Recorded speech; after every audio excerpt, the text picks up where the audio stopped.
to Studio C, the listening room. I'm Michael Snyder-Barker. And I'm Andy Schiller. We have our special guest, Joe Tuckey, drummer extraordinaire. Drummer extraordinaire. I don't know about that, but plays for everybody locally. How you doing, Joe? I'm doing really good. Yeah, How about you? I'm doing pretty all right. It's been a little while.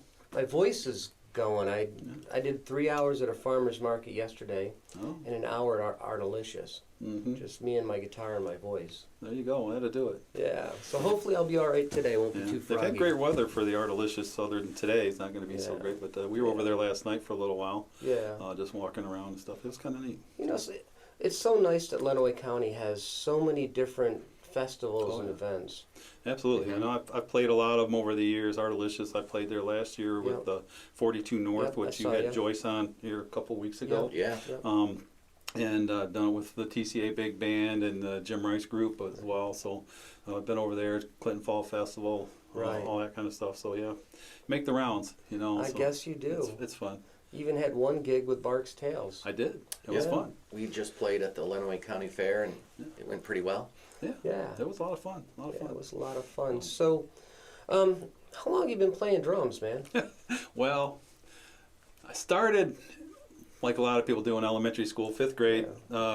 Started music then. Played all the way through high school. Didn't really get my first drum set till I was 18. Bought it from a buddy of mine in school. Big, huge drum set. It was enormous. So, and it was beat on pretty heavily, but it was a lot of fun. I had that for a few years.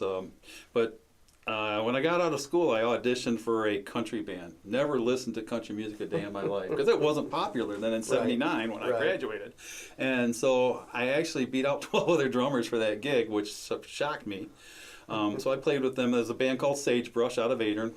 I used to play at the Moose and places like that a lot. And so hung out with them for a couple of years, basically. Then I kind of bounced around a little bit. And I was just filling in. You know, I get a call, hey, can you fill in tonight for this group or that group? And I did a lot of that till I was 20, and I realized, well, this really isn't going to go anywhere right now. So that's when I decided to drop the music, and I went in the military.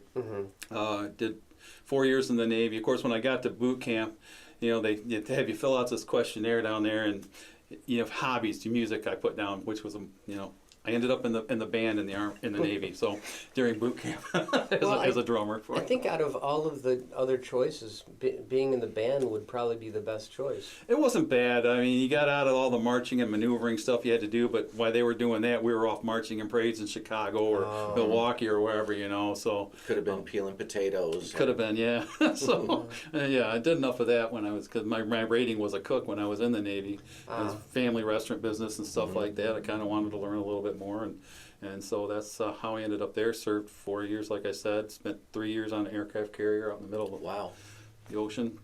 Thanks for your service. Yeah, it was. I never regretted it for a moment. I would have probably stayed in had I not been married with kids. And that kind of changed a lot of stuff. I really liked the military. I went to 14 countries in 3 years. Got to see a lot, always traveled, did tours while I was there, so got to go watch a lot of music, that kind of stuff overseas and whatnot when I had a chance.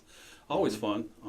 But I would have probably stayed in if it wouldn't have been for having kids and stuff. And, I came home. My daughter was like 15 months old, and she had no clue who I was. So I said, nah, I'm not going to do this to my family. It made it a little different. But so I really, and then raising a family, I didn't pick up a pair of drumsticks really for 25 years. We were busy. Is it like riding a bike? I mean, do you feel like you could pick it right back up again? No. Parts of it, yeah. But, the one thing is my mind, when I started, because when I came back and played, I was like 45 years old. And I had been contacted by Karen Bunch from the TCA Big Band. And she said, we need a drummer. Are you interested? And I'm like, Karen, I haven't read music in forever. She said, that's okay, you'll do fine. So I said, okay, when do I got to be there? And she said, well, we're doing music in the park on Thursday night. I've been with them 18 years now, so my first gig with them was at Music in the Park. And then we just did Music in the Park again 2 nights ago. It's a small world. It was a disaster. Was it? For me. Personally, it was a disaster. They said, oh, no, you did good. But people told you did good. Yeah, but it was, I I had no rehearsals with them or anything. It was just sit down and play, and I'm like, okay, we'll give it the best shot. But so it's gotten better since then, and my reading has gotten better. I always told people, they asked me, was it easy? I said, no, it's my mind goes faster than my hands will go anymore. Right, you know? right. And then with the arthritis in the hands, things like that, it's takes a little more time and energy. Yeah. To get ready for a gig and stuff like that. And getting older is rough on musicians. Oh yeah, yeah. You know, I've got, and I don't, you know, I used to look at all the guys doing the double bass stuff and things like that. God, I'd really love to be able to do that, but I've had 2 back surgeries and a neck surgery, and I don't have all the feeling in my legs, especially my feet. I can't get the pedals to do what I want to do, so I kind of stayed away from that a little bit, you know. But, you know, I think being just an in-the-pocket drummer who just kind of plays to the song, I think there's some value to that. Yeah, and that's always kind of where I tried to stay. You know, I know I'm never going to be something super fancy or anything. I don't twirl sticks, all that kind of stuff. And those guys are great that do that. More power to them. It's just never been my thing. I just try to just keep the beat and keep the groove going, things like that. Kind of try to mesh in with the bass player a little bit and feel what they're doing and stuff. And some very appropriate fills too. Nothing outrageous. No. I always found that in a lot of cases less is more. Agreed. You know, so I mean, not everybody can be Keith Moon. Yeah.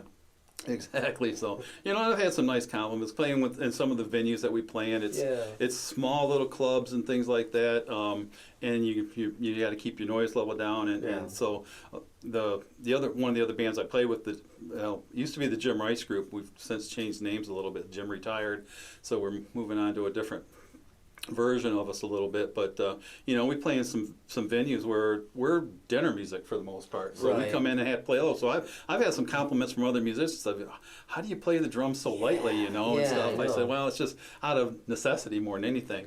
I'd like to play harder because I think it's easier when you're playing a little bit harder. You can get the fills in and things like that. You're not trying, you know, it's just. But the control that you have to have. Yeah, exactly. Yeah. It definitely was a learned skill. Yeah, definitely. So, you know, I usually use 7As. Yeah. Because they help me play a little softer. Yeah.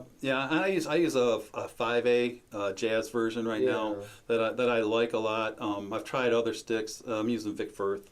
I like his sticks, and they do all right for me. I'm not going to break a lot of sticks, things like that. In fact, I bought 6 new pairs of sticks a few months ago, and that was the first sticks I bought in a couple of years because I just don't go through them. Yeah. It's just to the point where, you know, sticks get, if you hit them too much on the cymbals, things like that, the wood starts getting a little bit softer. Right. You start hearing a different tone coming off the cymbals. And so, okay, it's time to change out. Yeah. You know? I like the ones with the little nylon tips, though. Yeah. I like the way they sound on the cymbals. Yeah, I used to play those when I did more of the rock and country type stuff. Yeah. When I switched over to the jazz big band, I kind of got away from that. Well, the wood is a little softer. A little bit, yeah. You know, lighter tone. Yeah, but I think you can get a little more bounce off the nylon tips and things like that than you can off the wood. So it has their time and place, and I still have some that I can use if I feel the need to. So I think I might have done when I was playing with 42 North. They're doing some little more upbeat type stuff, and I might have switched over and used some of the nylon tips for some of that stuff that they were doing. So,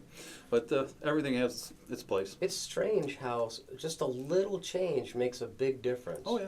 Absolutely. You know, the size of the cymbal, the thickness of the cymbal, even the size of the bass drum. Yeah. You know, and all the toms make a difference. Oh, they do, and it depends. You know, and I'll tune them differently for the different groups that I'm playing with. I try to anyway, when I get a chance. But you know, with the playing outdoors, obviously they're going to change when you're outdoors. Like a guitar gets out of tune when you're outdoors and stuff, and you know everything's got to be adjusted and that kind of stuff. So you do the best you can with it. I mean, I don't have a drum tech sitting behind me that can come and mess with that stuff a whole lot. So, so do you ever use hot rods or brushes, or just always sticks?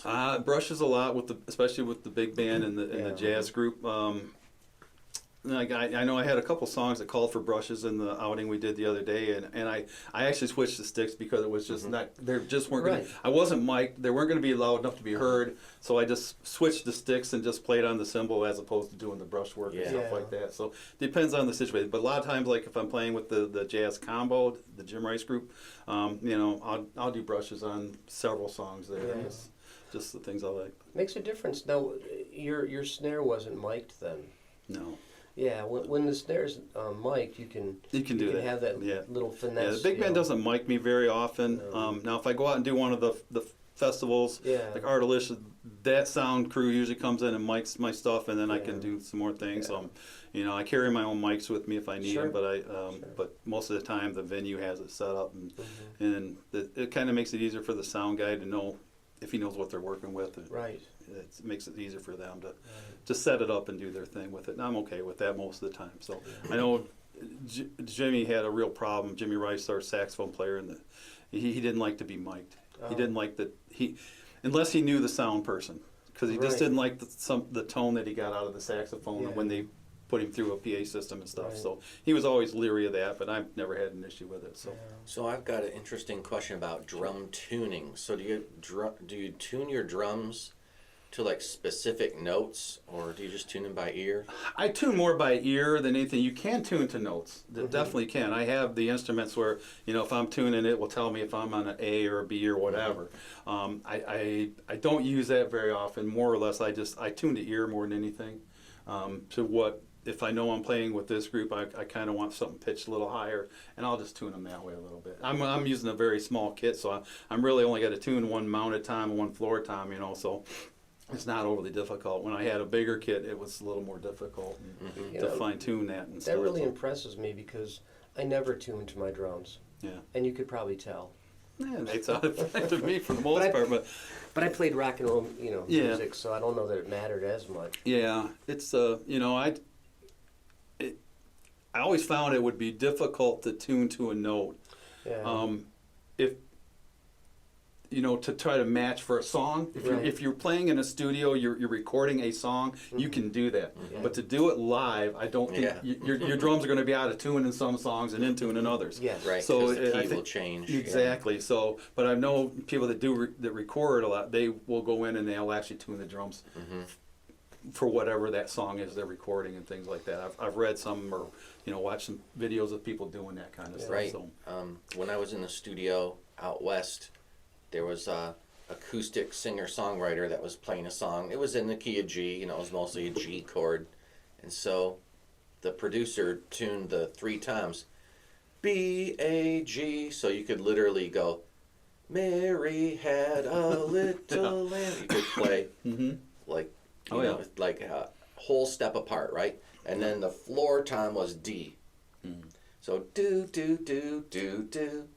And I forget what the bass drum was, probably either a D or a G. Yeah. Bass drums I don't really tune a whole lot. I get them to where I think it sounds, and they're muffled so much, and I don't play real heavy on the bass drum.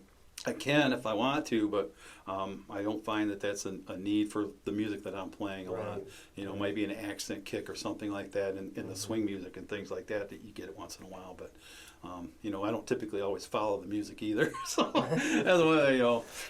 It's one of those things. It's like I'm not a cover drummer. Right. I don't sit and listen to music to learn how to play as a cover. I do my own thing, kind of. I may listen to a song a few times to get an idea what they're doing, and then I kind of do my thing a little bit and stuff. You saw some of that on the stuff that we did with Bark's Tales. You know, it was all original music and a lot of fun. And I just kind of did what was kind of there and then added a little bit here and there and just kind of did my thing. I do the same thing with the Jim Rice group. I have no music in the Jim Rice group. It's just they have we use real book stuff. If people are familiar with the real books, we use a lot of that. You know, we can have a 30 or 40 song set list for a night if we're playing for 3 or 4 hours.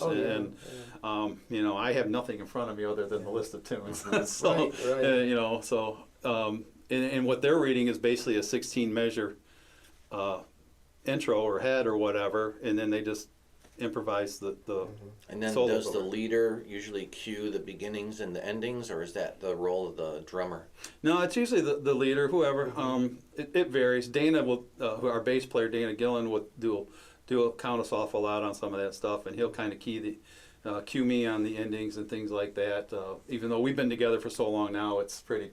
You know, we're breaking in a new saxophone player. Terry Hunt is our new saxophone player in that band, and Terry comes from. Obviously, Terry was a music teacher in Clinton for years, and then before he retired and went on to be work on the train as an engineer or conductor or whatever he was on the trains. But but he's played all over the world, I think, and so we're very fortunate to have him join us. And he had filled in for Jimmy a few times, and then when Jimmy decided to retire, we asked him, and he said sure. So the real book.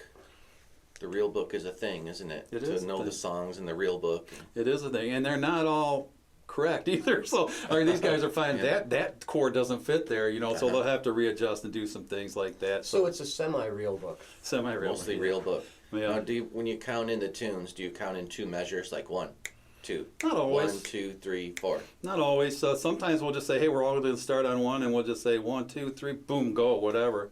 Okay.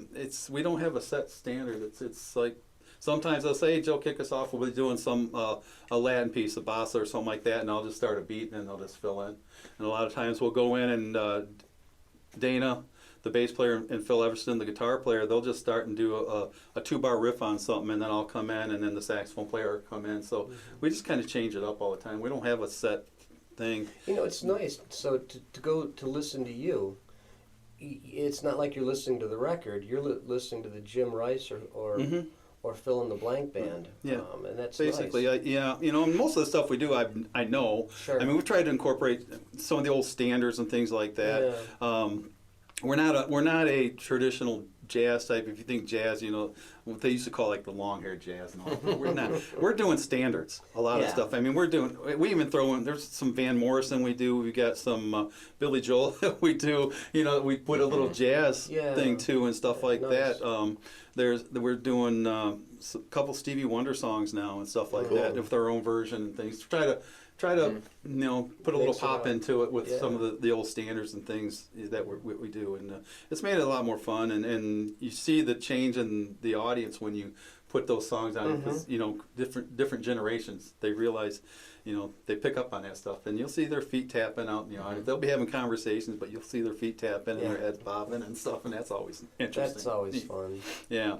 They're into it, even though they're holding a conversation. Because we play, like I say, we play at Hooligans quite a bit. Well, we've been playing at Hooligans now. Hooligans is a little bar. You can fit the whole band into Hooligans? Yeah, we can. The little combo anyway, yeah. On that awkward stage? Yeah, the awkward stage that if you flip up, it's actually a seat. The owner told me that one time. Yeah, this is a seat really, but we sit on. I actually sit on one of the windowsills, so I can push back a little bit. Yeah. And I don't take my drum thrown in. I just sit there, so it gives us another extra 18 inches of space. I played there years ago, and I never thought to do it that way. Yeah, I grab one of the pillows, sit on one of the pillows, and it works out. But we've been playing there. We're going into, I think we're going to go in our 9th year there. We play every first Fridays there, and it's always. Yeah, I think the owner there likes jazz because they had going for a long time the jazz brunch on Sunday with Jesse Sanchez, who was also a guest on our show. Yeah. No, she. Like I said, we've been there for a long time. Just doing the first Fridays, we play like from 5:30 to 8. Or something like that, which is nice. Gig. Those are perfect I mean, hours. you get out, it's just. But there are people running around, people coming in and out all night. We got people that come in every month just sit and listen to us, and they have good food there. Yeah. And then we're playing at Chalmers, if I'm saying that correctly. This coming Saturday, we play up there, 3 or 4 times a year. That's a different venue, cigar bar. And so how do you handle the smoke? It's really not bad. Okay. They have a very good ventilation system up there. Good. It doesn't smell like popcorn in there anymore, like it used to. Downstairs it does. Upstairs it doesn't so much. But we enjoy playing there. That's usually a long 3-hour gig there and stuff, and that's always fun. Like I said, we like going to Challoner's when it was just like the newspaper store or whatever, because they had candy downstairs. They still have the candy downstairs and the big walk-in humidor and stuff. And books and magazines and. A little bit, not as much anymore, I don't think. But because people don't really buy paper much anymore. Not too much, no. So, but it's a fun place to play, and they have music pretty much every week. I think one night or another, different artists up there and play. Sure. They're usually solo artists and stuff like that. We're one of the few bands that. Sure. But we've been playing there for a number of years off and on, and then we've played New Year's Eve there, I think, for the last 3 years. I know we're back again this year for New Year's Eve. Nice. So that's always a good time. And then I think on New Year's Eve we finished playing around 10, and then they have a DJ that comes in and finishes out the night and stuff You like know, that. 10 p.m. is not a bad time to go home either. No, no, no, it's all good. I dread those days when I used to get home at 1, 2 o'clock in the morning back when I was a kid, so it didn't kill me so much. But now it would hurt. Oh, I know. Try to get up and go to work the next day or whatever. So, because unfortunately I still have to work. So, You know, I used to live above Hooligans. Oh, yeah? In the late 90s. Oh. So you'd get out of the bar and just go upstairs. But it was not good to try to, like at 2 a.m., it was really loud outside. So. Oh, yeah. I would imagine so. Yeah, I know when I worked for the fire department and was downtown here, try to sleep down there at the middle of the night when everybody's coming out of mucks. Right. 2 o'clock in the morning back then, you get fights in the parking lot, people screaming and hollering, It's not so much like that anymore. No, not at all. That's when the fire department was at the downtown there. The restaurant? Where's the station's station, at now, yeah. Mucks is pretty low key. I mean, people just watch sports and hang out. It is. It didn't used to be that way so much, but it is. It's calmed down. I think a lot of things have changed, but COVID changed a lot of stuff, having that lockdown and everything. I mean, we noticed in our restaurant business that, when we did come back and we do beer and wine through there, our beer and wine sales actually went up because people were more interested in just doing it there than going down the bar and hanging out, Well, you had plenty of space to separate people. Yeah, it helped, but, we were very fortunate to survive that with all the lockdowns and everything, because restaurant business, you're relying on customers coming in. So it is one of the best restaurants in town. It is. Thank Great you. breakfast. Thank you. Yeah, I was there this morning. Sunday is the time to go. Yeah. Okay? That's when they have the whole bar. breakfast bar. That's what I had this morning. I had the breakfast bar. So we're talking about the Big Boy in Tecumseh here. So Yeah, head on down to the Big Boy in Tecumseh, everybody, and check out the Sunday morning breakfast bar. You won't regret it. If you can find a seat. Yeah, they'll be busy on Sundays. That's a good thing. We don't complain about business at all. So No. we're very fortunate out there. My dad built the restaurant in 1977. I was 16 when he opened it, 15 or 16, I guess. I had worked for him for 3 years prior in the Big Boy up in Ypsilanti that he was a part owner in. So I started when I was 12 in the restaurant business. So, and my brother and I both. And so now neither one of us in the restaurant business. So my wife runs the restaurant out here. My brother works for the post office in Jackson now. So it's just hard for a family business to sustain all those people in the family off that income. So it's like some of us are going to have to get out of here and go do something else. Right. So and we we own 2 restaurants at one point. We owned the Brooklyn Big Boy and Tecumseh, and my brother ran the Brooklyn. And when I was in the restaurant, I ran the Tecumseh one. Then my wife took over when I went to work for the city when the fire department job opened up. So I spent 33 years full time for the city, I guess. So. Now, are you still at the fire department? No, I packed that up. And 37 years in the fire service. That was enough. And I said, I'm ready to move on. My wife gave me the okay to say, yep, it's time to retire. I knew I was going to have to go out and do something else. That's because of insurance and those types of things. Right. Play golf and go fishing, right? I wish. I'm not a big fisherman, but I do like golf. So I decided to pack it in a couple years ago, and people say, you miss it? And, that's always the question you get when do you miss it? And I said, no. I miss the guys. I miss the people down at the fire department. I miss conversing with all the people I met out in the community and things like that. But the job I haven't really missed for a single minute. It was just, I'd done it enough and been there and seen enough that I was over it. Well, and you're the kind of guy that keeps busy. You have your hobbies and your family and a new grandkid. Yep. And so some people I feel sad for, because some people get bored in retirement. You hardly have time to do anything. I don't have much time to do much anything. So, I keep real busy. Obviously, I work at the restaurant when my wife needs help and stuff like that. I'll go in. I'll be in the dish room working. That's not a problem. I go in the kitchen and work. I'm not the greatest in the kitchen anymore, because if you don't do that on a regular basis, you kind of lose it. It's like playing music. If you don't do it on a regular basis, it takes a little while to get back into it. Certainly. But the dish room, I seem to find my knack in there. I can go in there and take care of that place, no problem. So I work there when she needs me. I work for Creekoff Lenawee as her safety director right now. Part-time gig, about 16 hours a week. Works really well with my schedule. we take care of our granddaughter after school and things like that when her mom's at work and stuff. And then we have a new grandbaby. It's a 1-year-old. We don't see her as much as we do my 7-year-old granddaughter, because she lives right next door. So she was over at the house this morning. That's pretty convenient. It is. It works out for her. She's a single mom by choice, and so when she decided to have Olivia, she talked to us. Will you help me? And we said absolutely.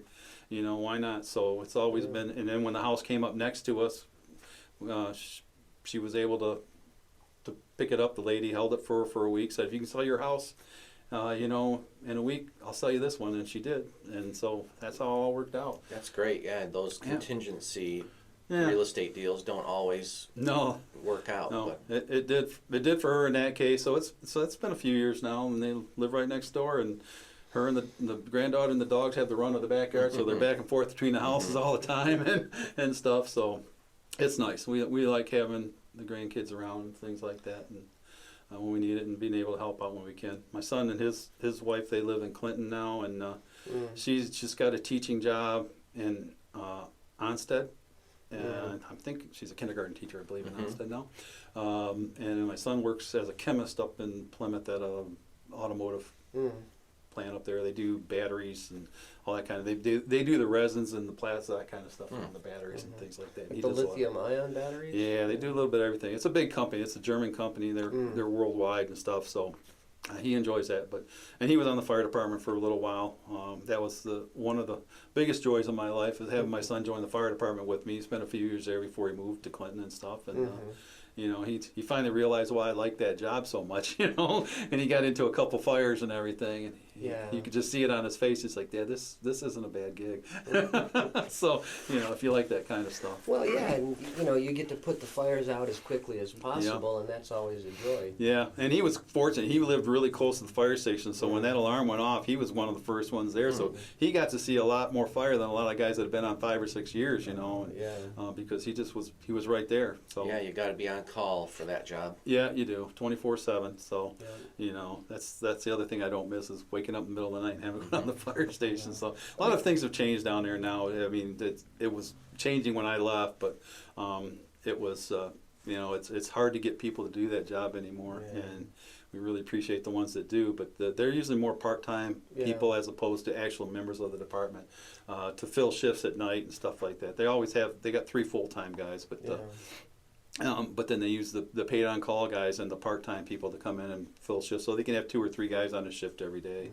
So it helps out. People don't conveniently have fires during the daytime. No, not really. No. It never worked out that way. So that's all right. They're still tragic. Don't mean to make light of people's losses and such. Yeah. But that's also one of the reasons why I stayed away from music for so long, because I was working 24-hour shifts, and it's hard to commit to performing and practicing and all that stuff when my schedule was, I only worked 10 days a month, but it was those 24-hour shifts. And then the days I had off, I'm traveling with the kids, because they both play travel sports and things like that. And, my son played hockey for 7 years before there was a hockey rink in Lenawee County. So we were going to Monroe 4 times a week just for practices and stuff and home games. And I get that.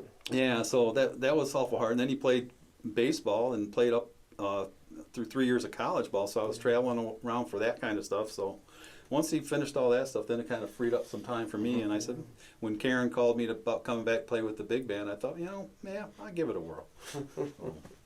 Well, I kind of did something similar. I didn't play very much while my kid was growing up. But then when my kid turned 19, I don't know why I waited that year, but when my kid turned 19, I started going to open mics and playing cajon with people and getting to know a lot of folks. But that was when my kid was grown. All right. I get that. Yeah, and my son's picked up the drums for a little while back in school. He was taking lessons with a local person, and I'd help him out when he could, But so I might sit down and play a little bit here and there, but I was never sat down and just worked at it. Oh, sure. And just didn't really have the time. But then, he got into high school, and he was like, Dad, do you mind if I drop band? I said, well, what's the reason? He said, I want to take harder classes. I don't know, how do you argue with that? You know, he wanted to get into the chemistry and all that kind of stuff because that's where his passion was. Yeah. And if your passion is not music, then fine, go find your passion. Yeah, and You know? he makes a living. He does. He likes the lab work and doing Yeah. that kind of stuff, Yeah. and apparently he's pretty good at it. So, I'm hearing a real proud papa. I don't know oh, what you absolutely, guys are hearing. absolutely. No, I'm very proud of both my kids. My daughter is very good at her job. She is the administrator for Illinois Medical Care Facility. She's been over there for a long time, but she's the administrator since COVID started. She got the job right before COVID, and the administrator is the person that runs the whole place. And you know, so now you're dealing with. I think she has somewhere near about 250 employees over there, and then all the residents and everything else. So it's a big stressful job. So so you know, that's why we try to help out with the granddaughter whenever we can. But Right. yeah, they both done really well for themselves. So Yeah. the future's bright. Sounds great. Yeah. Okay, so 7-minute lull. Here we are with a break in the show. And so now it's time for this week's trivia question, everybody. Yay. Okay, and we thought of a good one. Or actually, we thought of two. And here it is. So, name the #1 hit song with the longest title. And I'll give a hint.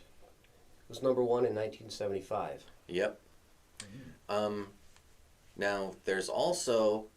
what's the song with the longest one-word title? Okay, so I guess this week there are two trivia questions. What's the song with the longest title, and what's the song with the longest one-word title? And a full sentence with no spaces doesn't count. Right. And medleys don't count. And medleys don't count. Okay, and so we looked it up, and there's a couple song medleys that they just list the name of all the songs in the medley, and so not that. Nope. It's got to be an original song. And spaces between each word. Right. If it's just a sentence with no spaces, that doesn't count either. Yeah. Okay, so we'll tell you the answer next week, but you know. think about Answers. it. Answers. Try to guess. Nice. Yeah. Now, Joe, what do you have coming up after 1 week from today? Oh, well, we're playing at Chalmers on Saturday night from 8 to 11. Which every Saturday? Or? Nope, this is, I think we were an added group because I don't think we originally had this spot. So they called and said, hey, can you guys do the 27th? We said, yeah, sure, why not? So so yeah, we're going to be over there. Then the following week, I think, would be First Fridays again, we'll be at Hooligans. After that, I don't know if we have anything scheduled. But. So the once a month at Hooligans, is it a standard like second Friday? First Fridays. First Fridays are every First month. Friday. Yep. You know, I got to get the wax out of my ears. Yeah. That's all right. 'Cause you- Yeah, it's First Fridays every month. We're in Hooligans playing, and there'll be other bands down playing in town and stuff like that.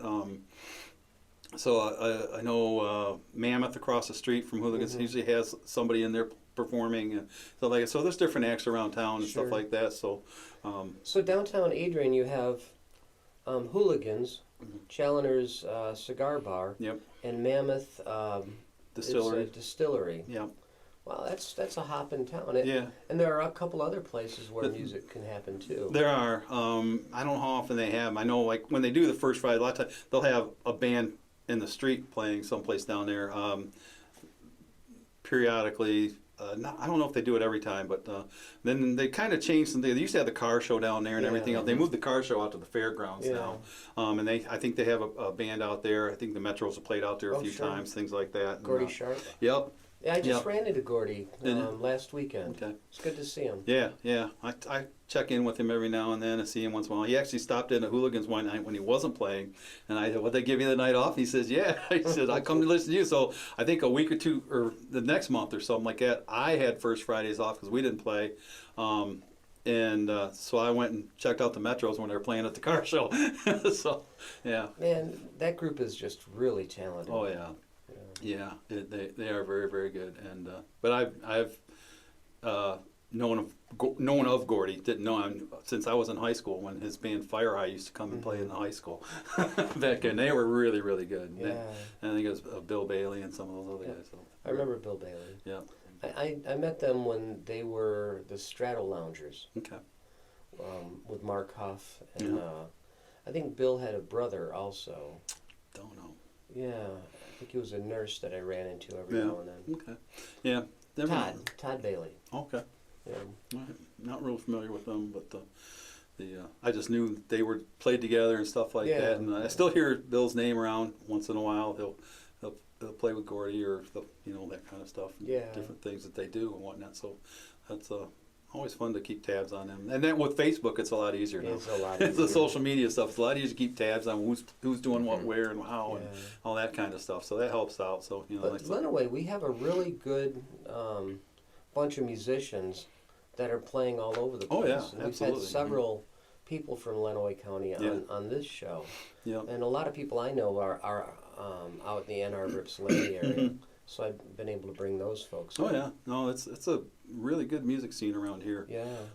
Amazed at some of the talent that's around out and about. Actually, and all you gotta do is you walk down the street during a fest or something, and see the street musicians Yeah. out there playing, and people you never heard of before. But wow, they're Yeah. phenomenal Probably musicians. 4 times out of 5 they're local musicians. Oh, absolutely. Yeah. Absolutely, yeah. So it's always fun to walk around and listen to those folks. I don't get out to listen to as much music as I'd like to. No, but who has the time? yeah, I mean, I'd love to get out there. yeah, I have friends playing pretty much every night of the week. yeah. And I do the jazz thing now with the big band, the swing music, and then the jazz group stuff like that. But I was never really a jazz person. Just wasn't something that we lived. My dad, I got my love for music from my dad. Sure. And he was always listening to music, Yeah. And different types of stuff and things like that. But he'd always have a record on the turntable, listen to something like that. Mm-hmm. And, I know when he was younger, I never saw him. He played a little bit of guitar and stuff like that. And then I remember when my sister quit playing in the band, she had a flute. He picked it up and he taught himself how to play flute.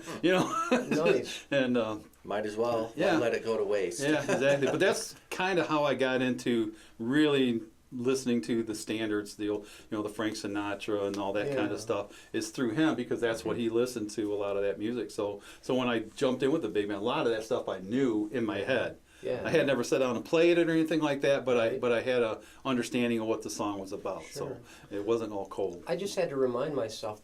We never mentioned this is episode 37. Episode 37, everybody. Yeah. So we've had 36 great guests. Well, you have to be determined. Okay, I understand. And our wall of fame is slowly building. Next time, bring a disc, and we'll put you up on the wall over there. Anything that you play? Do you have any? No, I do recordings? not have any recordings. No, I have. We talked about doing stuff with like the big band and stuff, and the Jim Rice Group hasn't really talked about it. Although we do have 3 or 4 original songs that we're working on right now. Just started working on. Original nice. songs. Okay, tell us more about the original songs. Can't give you a whole lot of information about it because I literally have. We haven't even worked all the way through any of the songs No. yet. It's just like, hey, it's Phil has a friend that has written this music, and he gave it to Phil for us to play it in our little quartet. So we're just really getting into it. Does It'll it be have interesting. vocals or lyrics, or is No, it instrumental? Just instrumental stuff. So big band kind of stuff. Yeah. It's Now, what and role- they're good songs. What we played, they've got good a good rhythm to them, things like that. It's just Nice. we need to fine tune them a little bit. Philip is actually, I think, rewriting into a different key and that kind of Sure. stuff right now. So Now, what role do you play in the shaping of the song? I try not to get in their way. So That's a good spot for they, a drummer. Yeah. it's I'll listen. I'll do what I want. I want to listen to it a couple times. Then I'll kind of put in my pattern that I want, and then I'll take input from them. Well, this might work better this way or that way. It might be better with a more this type of beat as opposed to this type. As do a swing beat, or you could do a Latin beat, or do something like that. So we kind of bounce ideas off each Sure. other all the time. So, but this is stuff that Philip literally just brought to us at our last rehearsal. And so we just sat down and kind of messed with them a little bit, but we were still, we were getting ready for the other gigs coming up, so we didn't spend a ton of time on them. But that's something we'll probably work on after we get through with Hooligans next month. We'll have a couple weeks where we usually rehearse at least once a week, where we can sit down and kind of mess around with those a little bit. And once Phillips gets them rewritten and that kind of stuff. So I'm looking forward to it because I think we could do some fun stuff. I had some funky little beat I was doing on one of them and stuff like that, you know, that I don't That's know if I fun. can repeat again, but I can try. So, but then as we get going, and then I'll start recording them, and I can listen Right. to them a little bit more, Right. and then I can say, okay, you know. But if we ever get into a studio situation where we want to record them, then I would probably do the drum track, but then might throw some other percussion stuff in there too, things Yeah. like that. So try to fill it in a little bit Well, more. Andy has a little recording studio Yeah, here. so- I don't know if you knew that. I did know that. Yeah, we're sitting in it right now. Yeah, exactly. So. But there's been several bands that have been doing recordings lately. A lot of times we just hang out in Studio B, like my friend Steve and I record in Studio B. But we had Mill and Seth and his band. I guess they're called the Widdershins now. We recorded in the conference room. So there is space to do a bigger band. Yeah, yeah. I think, well, like I said, we're the Jim Rice group, but Jim retired. We've kind of hit around about the name, what we're going to do, and I think we've settled on the JRG Jazz. It's kind of what we're doing. JRG Jazz. We want to pay homage to Jimmy. Because he, you know, it was a Jimmy Rice group for probably 40 years. You know, he goes back way before any of us were there. Philip's probably been with him the longest, and it's probably over 20 years. But I know when I joined the band, and it's probably been 14 or 15 years that I've been with them. It was a different type of makeup because Don Dabrowski was playing the marimba. His wife was playing piano. You know, then you had Phil, and you had Dana and myself and Jim, and there might have been one or two other people, and it was a much bigger group. And then it just kind of dwindled down to just the four of us. But four is so much easier to Oh coordinate. yeah, you can get more gigs in these small little places and things Yeah. like that, and you know, it was and you know, I had nothing to do with that. It's just kind of how it ended up, and so Well, attrition. yeah. Well, and they asked me to play because their drummer, you know, had moved out of the area. It was Don Dabrowski, Dobie, was I call him. I grew up with him, and he was a drummer, and he was one of my music teachers, one of my drumming teachers, instructors growing up. The dad or the son? Dad. Okay. And the son was actually playing drums for the Jim Rice group, and then he moved away. Yeah. And so that's when I kind of came in and sat in Yeah, with them. So. I knew him when he owned that restaurant. Oh yeah, the barbecue place downtown. Yeah. And Dobie, this goes back a long ways. Had a donut shop up on the top of the hill going out west side of town. It was like a small little trailer type thing, but he made donuts. He made good donuts. Oh, I Yeah, bet. that's they call them Dobie's Donuts, and he would deliver donuts down to the Big Boy every morning and stuff, and we'd have them there to sell, and a few other places and things like that. But that was how he made his living, and then he got into the music stuff real heavy, and he was actually the homeschool music instructor. He had a homeschool orchestra, I remember, because Dobie played with the Siena Heights Jazz Band a couple times. Yep. And so I've played with him before. Yeah, and they rehearse out at the Grange out on Milwaukee Road there, and that's sometimes where the big band end up rehearsing when we can't get into the TCA to rehearse. We'll go out to the Grange. They're kind enough to let us go in and invade their space and things, and put 20 people inside this room. So, but it's an interesting practice facility because it's nothing but hard walls, hard floors, and everything echoes. And take your earplugs because you're going to need it because everything, you know, it's loud. Yeah, So, I bet. yeah. It's one of those venues that, and I remember playing there as a 18-year-old when somebody was having a party in that place. They have a stage in there, and we set up on the stage, and I was a fill-in. I got called, hey, can you come sit in? Okay, sure. So, and I remember playing there when I was probably 18 or 19 years old. That's the best way to learn by ear. You sit in with a variety of different people, and you end up being able to play just about any style and any feel, and that's a good education. Oh, it is very much so. That's kind of what I like with the big band is we do a lot of different styles and things like that. You know, we do a lot of swing stuff, but there's a lot of sambas and bossas and that kind of stuff that we throw in there. Same with the Jim Rice group. Sure. You know, we do a lot of that kind of, and that seems to be people's favorites when we get into some of the Latin music and things like that. You know, they seem to really are receptive to that. And they start dancing. Oh yeah, absolutely. Yeah. Absolutely. So we've always found that that's a good one. So it's not uncommon for us to have 6 or 7 Latin numbers in our song list and stuff. So we figured they like it. We like playing it. So you know, we do a lot of Joe Beam stuff. If you're familiar with him, he's kind of the father of some of that kind of stuff. The Bossa Father. Yes, absolutely. So, and we do a lot of his stuff. Very cool.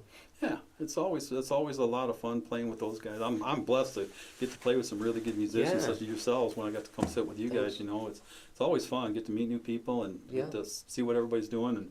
And you know, same thing when I got, you know, Joyce asked me to come play with 42 North. You know, and she sent me the song list, and I'm going through it, and I'm like, okay, this is a lot of covers, you know. So I just started pulling the songs off the YouTube or wherever just to give them a listen and that kind of stuff. But then, I think we only had one rehearsal with that group before we performed. Our first rehearsal was a performance. We got together and said, well, we're just Gucci Golf up on US 12. If you're familiar with it, they started having some music and things like that. But it was summer, getting ready to go into we were rehearsing because we were going to be doing Artalicious together, and then we were doing the Clinton Fall Festival together, so we needed to get a rehearsal in. Oh, sure. Well, and Joyce or somebody knew the people at Gucci, and they said, well, come up here and play on a Monday night. We're closed Monday night, but we'll stay open. And, you know, we ended up having a really good crowd there that night. We had no idea what we were doing because, you know, all of a sudden you went from a 3-piece to a 5-piece because they brought in a saxophone player and another singer and stuff. So it was an interesting experience. The other singer is John Valenti. He wasn't with us at Dale Chatterton came in and did saxophone and did some singing. Oh, I see. And stuff. But I performed with John as well with 42 North. We did I'm trying to think if it was it was an afternoon New Year's gig at Cambrian Assisted Living Home. Oh, sure. and Joyce couldn't be there, so John came in and did the vocals and stuff, and we had a great time there. I just played there recently. Did you? Yeah, a week ago Thursday. Okay. Yeah, it was a nice gig. Yeah, they bring musicians in quite a bit. I played there with the big band. I've also played there with the Jim Rice group. Yeah. So yeah, they do things regularly, but over there. But it was interesting going in there with that different group and playing because and a lot of the stuff that the 42 North does is good stuff. The Joyce does. They do some original stuff that Joyce has written and stuff over the years. But general standard, but it's a lot of stuff from more of the late '60s, early '70s, that kind of stuff. But which was fun, a lot of fun, and people like that music coming, especially if you go into the nursing homes. The genre is right there for them. But that's right. But the nursing homes like anything you come in and play. They don't, they're just happy to have somebody come in and entertain them and stuff like that. So very, very gracious audience. They are very much so. Yeah, yep. And I've done a couple of different places like that. And, Cambrian, Tecumseh Place, those types of venues and stuff like that. So it's always fun. Always, absolutely. It's people say, "Do you get nervous?" I said, "Not so much anymore." Not anymore. No. If you're practiced and you're ready, it's not much to get nervous about. You always get a little bit of tightness in your stomach, and that's a good thing, I think. Yeah. Just because you want it to come off good and things like that. Now, you grew up here in Tecumseh. Did, born and raised. Not many changes since. Yeah, well, just a couple. Just a couple. What are some things you've seen? Oh my goodness. I thought about that. Well, biggest thing I can, my dad was born and raised here too, and he used to sit down with his buddies, and you just sit and listen to those guys talk tell the stories from way back when, But so there's been a lot of things that have changed. My aunt and uncle and my grandmother grew up in a house that's no longer there anymore. They tore it down to make a parking lot behind, behind Howard Hanna. Oh, yeah. And there used to be a big house in that parking lot, and that's where my dad grew up. I see. And that's where my aunt and uncle lived on one side. My grandma lived on the other side. Now, my grandma passed away when I was 6 years old, so I don't remember much about her. But they sold that house, and it was tore down to create a bigger parking lot. Yeah. So that was one of the changes. We used to sit over there and you look down at the old middle school, which is not even school property anymore, but watch the bats come out of the chimneys at night down there and stuff like that. My dad said, they're always like it. My dad went to high school in that building, so I did middle school in that building, and my kids never went to that building. So. And now what had become the high school is now the middle school. Yes. Yeah. Yes, it is. So that's a big change, the school system, things like that. Now we've got a couple schools sitting idle, Patterson, Herrick Park, so different, but probably needed to be done years ago as the population dwindled down. I mean, the class sizes aren't nearly as big, but the other thing, you saw the whole development of the West End when we built the Big Boy out there in '77. the building that was next to us was Les Dallas Chevrolet, I think. Okay. And the city limits stopped before the Big Boy. Really? Really? Yeah. Wow. Yeah, we're actually still a township property in the city. Okay. Interesting. Us, Tecumseh Plywood, and I think what was it, Key Bank or something. We're all township properties in the city. And because the Key city kind Bank's of not even in the no, city. because the city kind of grew around all that stuff. That's you know. interesting. My dad asked to be annexed when he built the building, and the city's father said, "No, we don't think so." But we got city sewer and water Sure. through an agreement, but they didn't want to. They didn't want to annex the property, so we That's- just became an island. Yeah. So all that development, I mean, the strip mall wasn't there, none of that stuff. So that's all changed. West End's really built up a lot. You know, obviously we didn't have any of those little chain restaurants and that kind of McDonald's, Burger King, none of that stuff was there. Yep. I think McDonald's came in, they opened just before the Big Boy opened in like 77 or I 78. see. So I remember the high school band went out there and played Yeah. for their grand opening. I you know? kind of miss Boomers. Yeah, Boomers was a good place. Yeah. Yeah. What's they had going good on burger. with Fox's Pizza Den?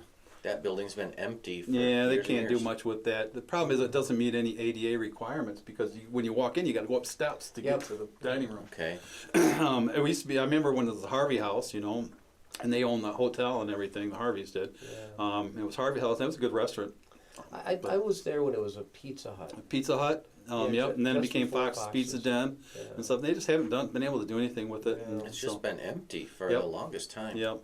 So, and a lot of it, I think, has to do with if you tried to go in and remodel it, it'd be really difficult. So, I'm just surprised they haven't just taken it down and, you know, tried to sell some of the property. But it's Yeah. tied to the hotel out there a little bit. So, I've only lived in Tecumseh for 20 years now. okay. You know, so Well, it's changed in 20 years, though, There's been a too. lot of changes. Yeah. Yep. Yeah. Yep. So there has been a lot over the years. You know, just I was fortunate in the 37 years I spent on the fire department. I never had a downtown fire. Yeah. You know, Knock on wood. yeah, absolutely, because they're very detrimental to the city because all of a sudden, how many businesses are you putting out, Right. and you know, in most cases, those businesses don't come back. They do not. And so you know, you don't want to do that. And we do, you know, our city and our economic development and the chambers and all those do a really good job of keeping those stores filled downtown. Here's another question that I think Andy typically asks. Is, what's the most unusual, strange gig you've ever played? Did I get that right? I always ask, You like, did. what's the biggest gig? But, you know, the most interesting gig counts, too. Okay. I'm trying to think what this Or the worst. yeah, well, there's been a couple of those way back when. The most fun I had at a gig, we opened for Big Bad Voodoo Daddy Oh man. at the TCA, Yeah. and they were concerned about us opening because they've had other acts open for them that they don't know about, you know anything about, and they're like they weren't very good, big band, but they were impressed with our big band. Good. Good. They had a good time, but those guys are a lot of fun, and what an amazing group. So, and the other one that I really enjoyed opening for, Cap Calloway's orchestra came out. Oh man. And I think it was the grandson. Was this, okay, he had passed by. Yeah, then. he had passed. The grandson was running the orchestra. Okay. And that was really good, and we opened for them. So those have been a couple of the better ones that I've had. Boy, the worst one I had was it was with the big band, and the band wasn't bad, but we were outside under a pavilion, and the weather changed, and it rained sideways. Oh man. And as a drummer, I mean, it was raining right in on my drums, and I couldn't cover them, and I spent the next 5 or 6 hours after that gig just tearing the drums apart, drying everything, hair dryers, the whole my works. gosh. It was a nightmare. I'm surprised you kept playing. Yeah, we did for a little bit. Then we had to stop because it was just raining terrible. What a Everything we nightmare. had was wet, but my drums were. And I was using my big drum kit that I used to have, so it wasn't the little 4-piece set. I had a 6-piece set then or something. Yeah, 6-piece. And I literally had to tear everything apart on that and had to let it dry it and let it sit, and it still warped one of the drums. So I was crushed on that one. I But would imagine. that was hard because I kind of knew it was coming, and I had stuff there to cover them, and they didn't cut us off fast enough to do it, and I was not happy. But it comes with the territory. Well, it does, and everybody has a worst story and a best story. Yeah. I've got a worst drummer story. Do you want to hear it? Sure. So I was in a band called Deep Green Nation, and we had cello, mandolin, acoustic guitar, and bass. And we were thinking of adding a fifth member as like a percussion. And we asked around, okay, who plays cajon? Who knows how to like play with their hands, you know, bongos, congas. We're looking for some kind of percussion to add to the group because it was kind of bluegrassy roots rock. Right. And as you know, there's not really a drummer in a bluegrass band. No.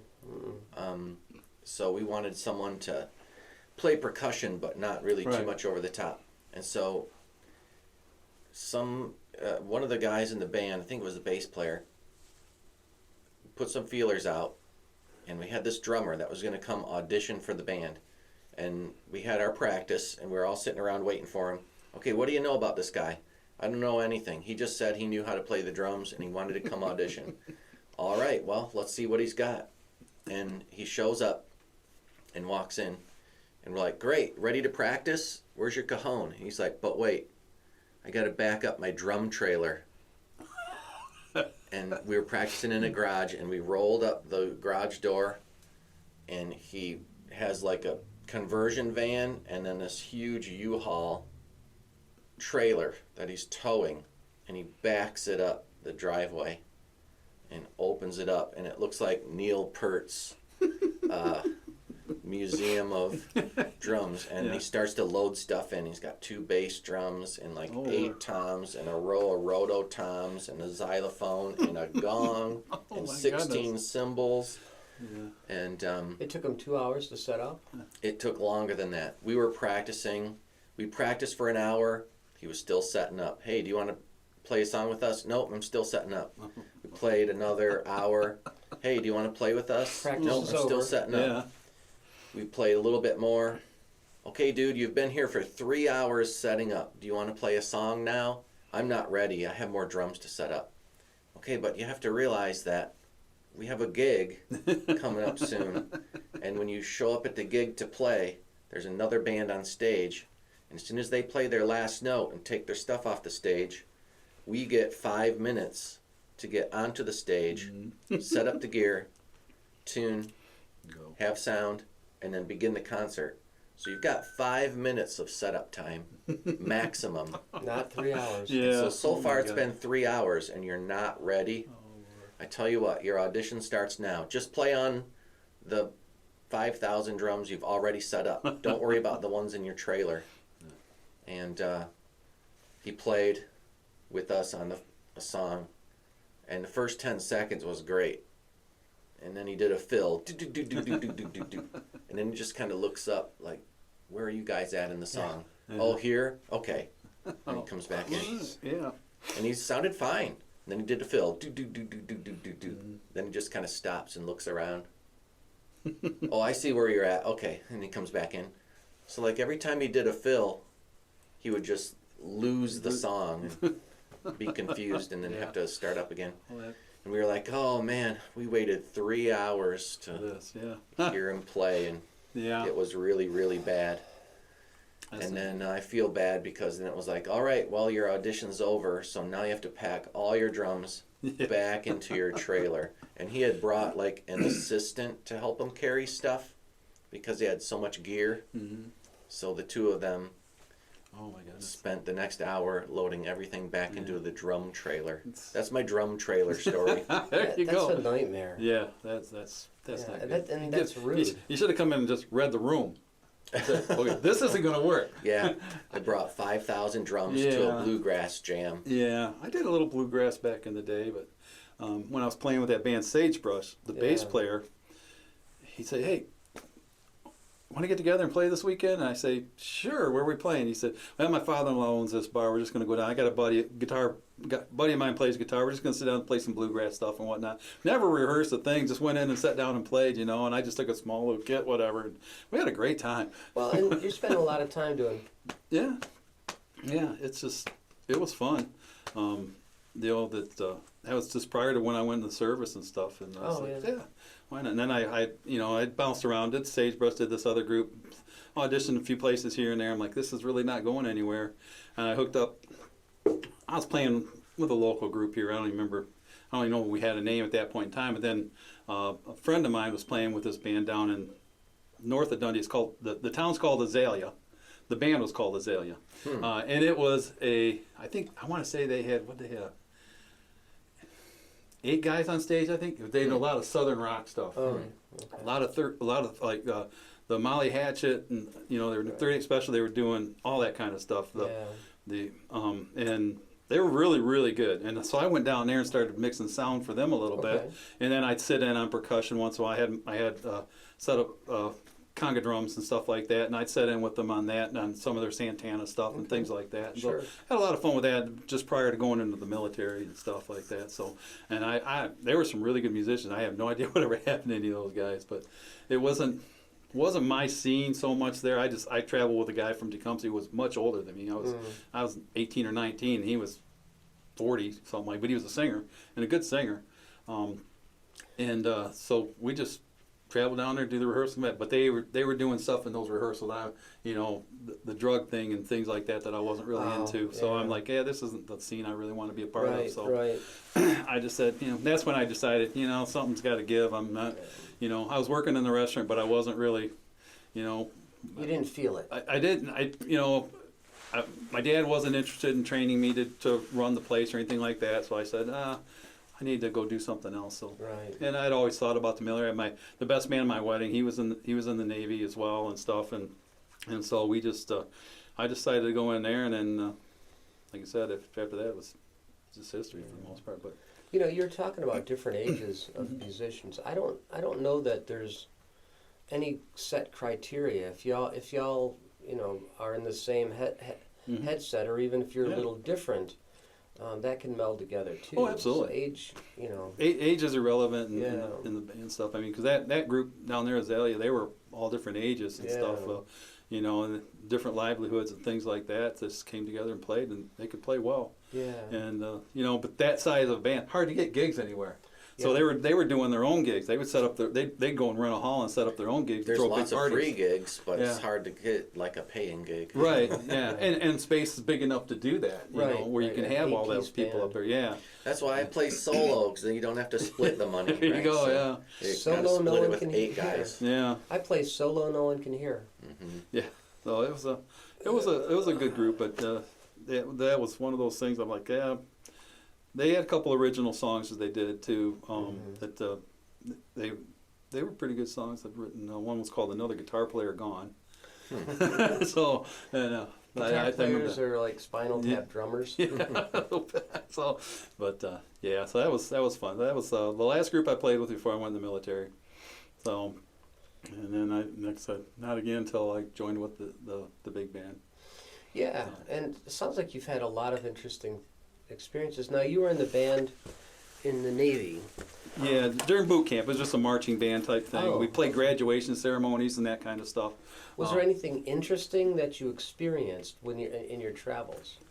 No. But the funnest I had was we went. We finished boot camp and everything, and we were getting ready because I was going to boatswain school after that. And so we took the train because I was at Great Lakes Training Center. So we took the train down into Chicago, and it was Oktoberfest. So we went down there, going down on the pier and stuff like that, and their band's playing. We got to go up and sit in with the band that's playing up there and stuff like that. So I did get to play drums down there a little bit. But now, marching band, you played like those marching toms, or we had one person on that, snare drums, bass drums, that kind of stuff. So okay. It was basic. I mean, military drumming, that kind of stuff. It's just doing all marches. You know, it's one of those things, and doing the Navy song, all that kind of stuff. Anchors Away, played that a lot, but it got us out of a lot of stuff. Because our whole company was what they called triple threat. We were the drill team, the color guard, and the band. So everybody in there had, they were twirling rifles, doing this, doing. You had to wear your dress uniform. Oh, all the time with the I don't even know what they call those things. We were decked out every time we went out, because anytime we went out in public, we we were marching downtown Chicago or Milwaukee or someplace like that. It was doing parades and that kind of stuff. They seemed to loan us out a lot, that kind of stuff. But it's good publicity for the Navy. Oh, it is. It is. Yeah. You know, and I still like listening to the Navy bands and stuff like that. A few years ago, went to one of the concerts up at Jackson Potterson up there. And it was. It wasn't the Navy band. I want to say maybe it was. It might have been the Air Force band or something like that up there playing. It was their jazz band coming and the swing band type, and they were really, really good. So, and well, actually, our director Marty Marks, he was the director of the big band for a long time. He was Army Reserve, and he was the director of bands. You know, where he was stationed at and stuff like that. So he stayed into that a little bit. So, I knew Marty when he was at Adrian College. Yep. I think he retired this year. He was teaching out in Oklahoma, and I think he actually retired. Good for him. Yeah, he moved back out there to be closer to family, as his parents were getting a little older, I guess. So. But yeah, he was a good director, a lot of fun. Wasn't real, he didn't sit there and yell at you or do anything like that. You know, he had a way of getting his point across. You know, without raising his voice or doing anything like that. He's a nice guy. Yeah, he was. He definitely is. So, you know, I remember. Well, I don't know if you remember Jerry Bach. Yeah. He was my music teacher way back when elementary, middle school. You know, and he wrote a lot of the arrangements for the big band and stuff too. So, he was playing piano for the big band, that kind of stuff. So, he was always fun to play with. And actually, one of my first professional gigs was when I was still in high school. I just thought of this. Mr. Bach come up and asked me, myself, he said, hey, doing this little get-together with this minister down in Britain, and we want to play together. You interested in playing drums? I said, sure. I had no idea what we're playing, because I was playing in the stage band in high school. And he brought in a trombone player from the high school, and then a couple guys from the Tecumseh Big Band or something like that to play. And we went down and played. This guy was, the minister was down, he was going to sing and everything. So we went down there and played one night, and come find out, this guy was the drummer for Les Brown in his Band of Renown back when Doris Day was singing with him. Oh, man. You know, so he was a lot of fun. We spent a lot of time talking to each other about different styles and that kind of stuff. It was a lot of fun, but going into it, I didn't know anything about him. His name was Reverend Richard Case, I believe was his. Okay. And that was my first professional gig. Really, I think I was 18. Did you ever see that Fred Armisen? He did a show where he talked about and played on drums of different eras. He had them all lined up. No, I haven't seen that. Yeah, and you know, it was a very old drum set, and he played in the style that... And he told jokes only drummers would understand, and that was funny. You saw that too? Yeah. Yeah. Hey, and you know what? Portlandia is back on tour now. Oh, really? And you can go see Carrie Brownstein and Fred Armisen on stage together, doing the songs from the show. In fact, I looked up tickets. That'd be amazing. It's like next weekend in Chicago. Yeah, there you go. That'd be amazing. But yeah, I'm sure you'd really appreciate I might look that up when I forgot what exactly it's called. I think he did that act on one of the late night shows at one point. He may have. Yeah. It was pretty funny if you like drums. Oh, yeah. Well, there were about 8 drum sets, 10 from different eras? He just kind of went like, here's what this drummer would do, here's what this drummer would do. And he was actually know their styles, playing it. He was good at it. Yeah, talented drummer. Yeah. Oh, yeah. But it was also very funny. Yeah. Cool. I'll have to look that one up. I wasn't familiar with that. Fred Armisen. Armisen. Okay, I've got a question for you, and I also have a question for Michael. Usually we interview the person that's the guest, but now my next question is for Michael. Hey, do you notice anything different in Studio C today? Look behind you. That's my latest Yeah, it's your latest painting. picture. Oh, nice. So we had the cello up there on the wall, the cello painting, and my paintings are at the library right now. I saw at that. Tecumseh Congratulations. Library. Thank you. Yeah. And they're all being displayed. And then 2 weeks ago, we had the coffee painting up on the wall there, and that one was a gift for my student Dan. And so this week we have the gray, what is it? It's just a smear of color, right? It's not a picture of anything. It's just an abstract. Yeah, it's very But nice. you can see different things in there. In fact, I thought maybe I saw like a knight riding a horse in there, so I was going to go in and kind of Outline it. outline it more, Oh, okay. bring that out. Cool. I saw some poor paintings at Artelicious yesterday. They were right next to the location I was playing at. Mm. You know, but they were small. There's some Mm-hmm. You know, there's some really nice artwork over there. yeah. Yeah, looking around and stuff. And, Yeah, Artelicious was this weekend, so Still, yeah, it was still the going weekend. today, isn't it? yeah. Yeah, but Finishes up today. it'll be a week ago. Right, Well, that's there. Yeah, exactly. So But you're getting more into the Clinton Fall Festival when it comes Well- up. but the Clinton Fall Festival will still be going on that Sunday, Yeah. and so, you know, watch this and then run on over to the Clinton Fall Festival. Yeah. Sure. Absolutely. Absolutely. And I haven't seen who all the musical acts are going to be over there this year. I know we're not playing there this year. I usually about every other year I'll be performing over there with I somebody. think 42 North is playing. I think they are. Yeah. They're just a 3-person. I think is what they've been Yeah. doing lately. So They played before me yesterday. yeah. Now it was interesting. I had a spot on the big stage set for today, and John Valenti, different people organized the stages, Mhm. and John called me and said, "Hey, could you play tomorrow? We had somebody cancel," and so, you know, I had a friend, my friend Jonathan, cover for me at the farmers market during a portion of it, so I can get over to Adrian. You know, and if John's going to call me and ask, I'm gonna jump on it. Yeah. He's such a nice guy. He is very nice.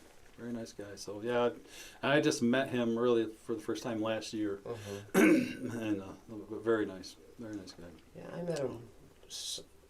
Must be well over 10 years ago, because he booked Ebb Tide, a band I was in at the time. I played cajon. It must have been at minimum 10, 12 years ago. I'd heard the name, but I just had never met him. So Yeah. it's been. So Joe, who is the best drummer?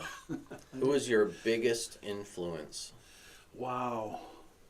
Who do you sound like the most, or who do you I don't try know to that sound like emulate? any of them. Those are 3 different questions. Yeah, they are really kind of. Obviously, you know, I got a lot of favorites.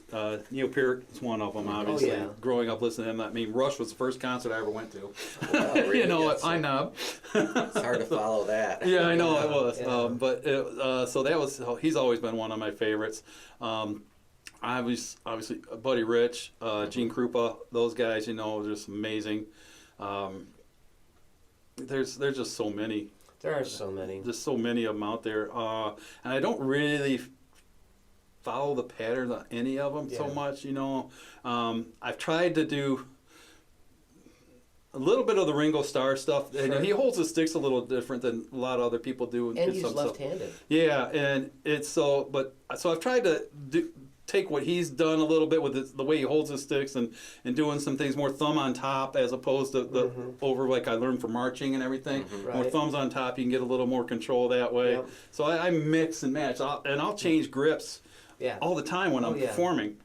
I'll go from match to conventional and back and forth and that Hmm. kind of stuff all the time. It just depends on how bad my arthritis is in my hands that day. You know, if it's really bad, I'll switch a lot more just because the hand gets tired and I flip it over and gives it a rest and stuff like that. So I do that a lot, but I've never really thought I tried to copy anybody per se. I mean, I like to pick up a lick here and there, that kind of stuff, and Sure. you know, do the fills and those types of things. But you know, when I was 18, 19, my hands were very, very fast and playing in the marching band, things like that. You know, we were doing all kinds of sticking. We were doing side sticking and all that kind of stuff. And so you got fast hands there and much bigger sticks. So you kind of build up that muscle. But in this day and age, I find it hard to try to to go around the drum. That's why I downsized my drum set, other than the fact that I don't want to carry around 15, 16 drum cases. I can do it in 4 now. Yeah, So. same. So it makes a difference. But those are some of my favorites. There's others. You know, I like all genres of music, so I kind of listen to a little bit of everything. There's I'm trying to think if can't picture any one person that I try to emulate more so than the others. But it's just I just like listening to it, and you know, I'll be listening to music and I won't hear the music. I'll hear the drums. Of course. You know, Yeah. and I'll be like, I get that. And somebody say, "Well, did you hear what that guitar did?" I said, "No, I heard what the drums did." That's just the way I'm built, I guess. So. Then when I'm playing, then I'm really keying, for jazz and swing, you key off the bass. The bass is the timekeeper in the band. And so I really key off that and try to either match what he's doing or complement what he's doing. And then when in the combo, what I try to do a lot of times is I keep my beat, and I'll listen to Dana, but then when the guitar player or the saxophone player goes into solo, then I try to do little tap fills or something like that to enhance what they're doing a little bit, and to take, fill the air, like, in a small group like that, when the guitar player, the saxophone drops out, the guitar player takes a solo, so it's just the bass and drums in there. I'll switch over to a ride to get a little more fill into that space, as opposed to a hi-hat or something like that, just to try to fill that dead air a little bit. Those types of things that I've just kind of learned over time on my own a little bit, just trying to find my niche and things. So it is a hard question to pinpoint who you most resemble as a drummer. When I think about that question, I love the precision of Bill Bruford and Neil Peart. And I love the sheer intensity of Keith Moon and John Bonham. Those are. But I think I play more like Charlie Watts. And Charlie is a great jazz drummer. Except in his Stones music, not his jazz music. Right. No, exactly, but I know he was really, because a guy I went to school with plays with Stones, right? Tim Reese, and when I played with Tim off and on over the years, he'd come into town, and the Jim Rice group, he was doing a little thing. He brought in some musicians. I think I told you this story before. He brought some people in. These people haven't played with him in 10 years or what. I think the drummer Galen McKinney, who was the drummer for Aretha Franklin, came in and sat in, played my drum kit, loved it. She loved my Bosphorus cymbals. Now she's a Bosphorus rep. She's a they sponsor her. So. And you too could be that. Yeah, I don't know about that, but so he brought in those people, and they're like, hey, they just sat down and played. They never rehearsed. It was amazing, and just the stuff that they did. But Tim is an amazing player, and Jimmy Rice was the band director back then when Tim was coming in. Jim doesn't take any credit for Tim. He says, "No, I can't take any." That guy used to go home and he'd spend 3 or 4 hours a day practicing at home. And that's on his own, of course. That's on his own, yeah. His passion. It is, yeah. He came from a musical family and stuff, and he was amazing to play with in high school. Because he was head and shoulders above everybody in the school band. him and Brad Sharp. Yeah. Who was a music teacher in Adrian for a long time. Now he's out in Vegas someplace, I think, last I knew. But yeah, they're fun to play with. But yeah, he brought in these 3 other musicians. Trumpet player was the trumpet player for Stevie Wonder. Yeah, and the bass player Ralphie Armstrong just played with everybody all over the world. Well, when you rub elbows with the greats. Yeah.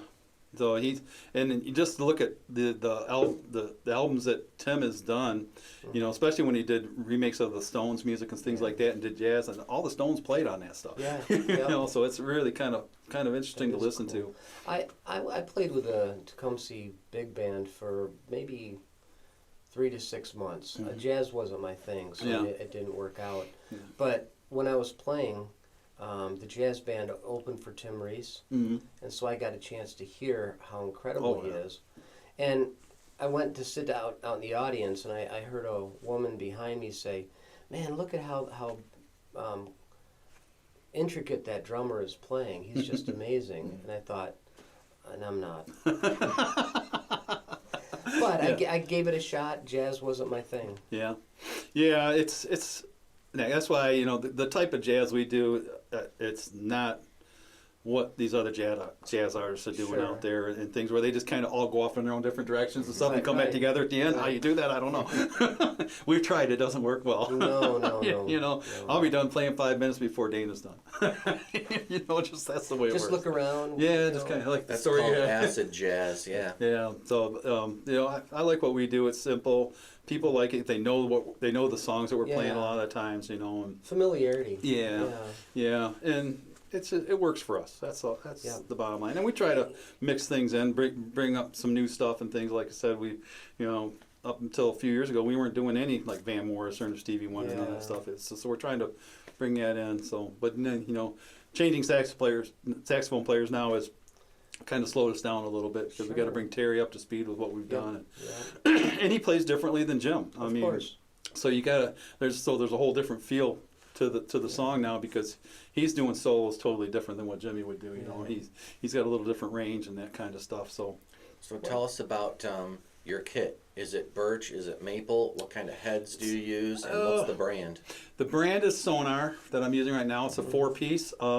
It's a very small kit. It's called the Safari kit. My bass drum is only 16 inches Okay. diameter. I got a 10-inch tom and a 14-inch floor tom. Maple. The heads I'm using right now are Evans. They're coated only because I was using I think they were either sheep or lamb's head skins for a long time. Yeah. I used those and they worked out well, but over time you start seeing a little delamination or something Those are on the there. fiber ones, right? Yeah, they're not Yeah. fiber so much, but they're just a sheepskin type thing Yeah. or lambskin. They were nice because it gives you a different sound for the big band, that kind of Yeah. stuff. But when I started doing some more stuff with 42 North and that kind of stuff, I switched over to a more conventional type of Yeah. drum head, and it works well for me. So my cymbals, I use Bosphorus cymbals.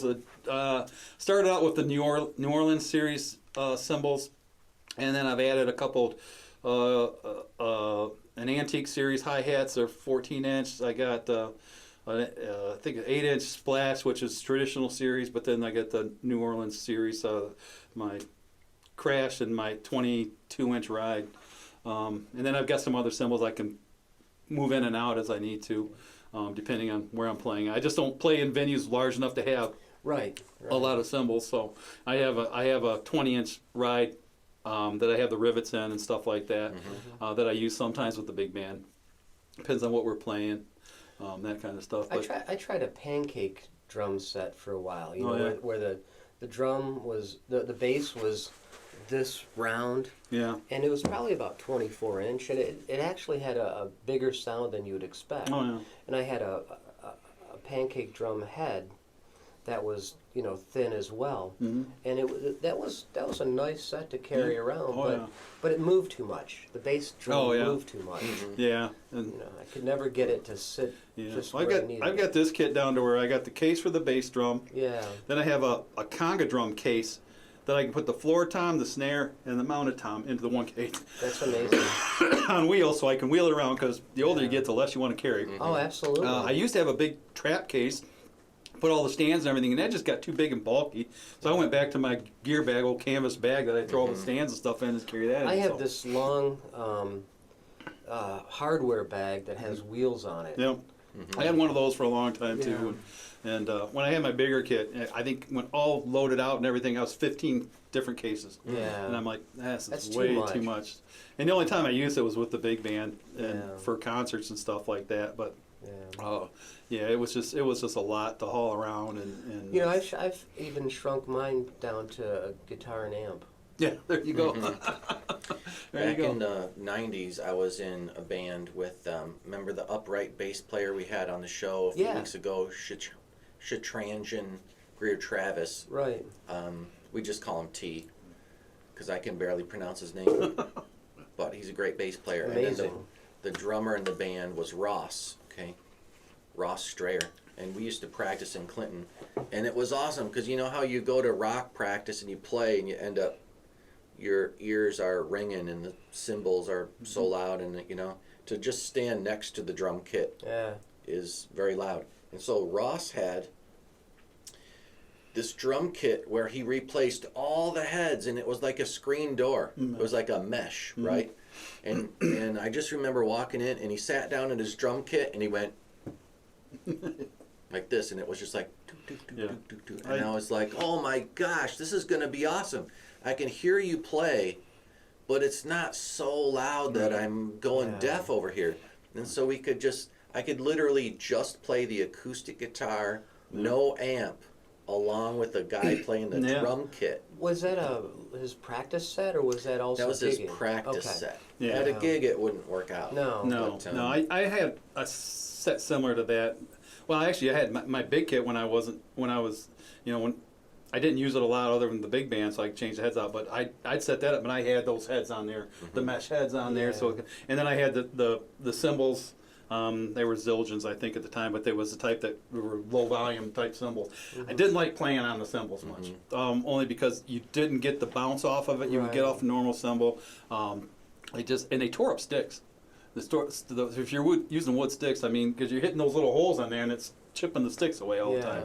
So that's one thing I didn't like about it. But then I switched over to an electronic kit, and that's my practice kit, is my electronic kit in my music room Yeah. and stuff like that. And then because I can change what I want and I can listen to what I want to listen to. Sure. And I can practice at midnight. Nobody hears me, so Right. my wife appreciates that. I bet. I bet. But so I use electronic strictly for that. My performance kit just stays in the cases until I get ready to tune it and take it out. So Of course. it Right. just works best for me. I've thought about upgrading the kit a little bit. I'd like to add at least one time. I thought about going back to a 7-piece, only because I could downsize it when I need it and upsize it when I needed it. But I kind of think I'm steering away from that a little bit and just going to stick with I'd like to probably get to a 5-piece. Go from the 4 back to add that second mounted tom. Yeah. Just to give me a little more Sure. depth and a little more, some more options basically. So if that's where I go, I think I got the kit picked out. It's just the matter of spending the money. Spending the money. So Joe, this has been a really fantastic conversation, and I appreciate you being here. well, I enjoyed being here. I appreciate the invite. So Yeah, and I appreciated the gift of being able to play with you this summer too. I That was thoroughly nice. enjoyed that. That was very nice for you to offer to invite me in to play and stuff, and not knowing what I could do so much. You've heard me a couple times I've probably heard over the you. years, and I've Yeah. heard you a few times over the years. But it was nice. That was a lot of fun. Yeah, I Most appreciate definitely. that. So But this has been Studio C, the listening room. I'm Mike Snyder-Barker I'm Andy Schiller, with our special guest, Joe Tuckey. and this has been episode number 37, everybody. 37.